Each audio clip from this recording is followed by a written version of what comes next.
On the 31st of May 2020, during a Sunday morning service, Her Eminence, Prophetess Nicole, gave a word of prophecy about Australia.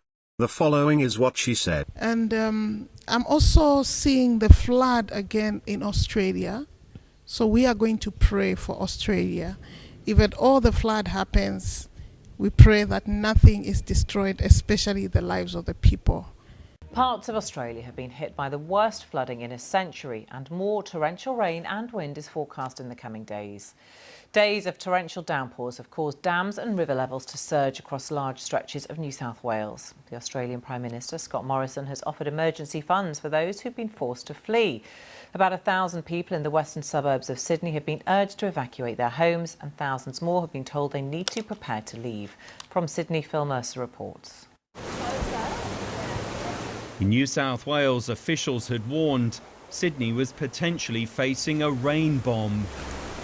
Torrential downpours have turned roads into rivers and fields into lakes. Homes have been swamped, and emergency crews have responded to thousands of calls for help.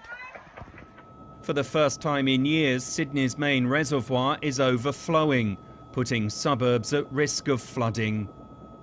In parts of the mid and north coast regions which are experiencing the 1 in 100 year event, there's been sustained damage to infrastructure, there's been sustained damage to how people communicate and move around, and I just want to say to everybody in New South Wales who's experiencing that fear and that anxiety that our thoughts are with you and we'll get assistance to you as soon as we can. The wild weather has delayed the rollout of COVID-19 vaccinations. More storms are expected in the next few days. Phil Mercer, BBC News, Sydney.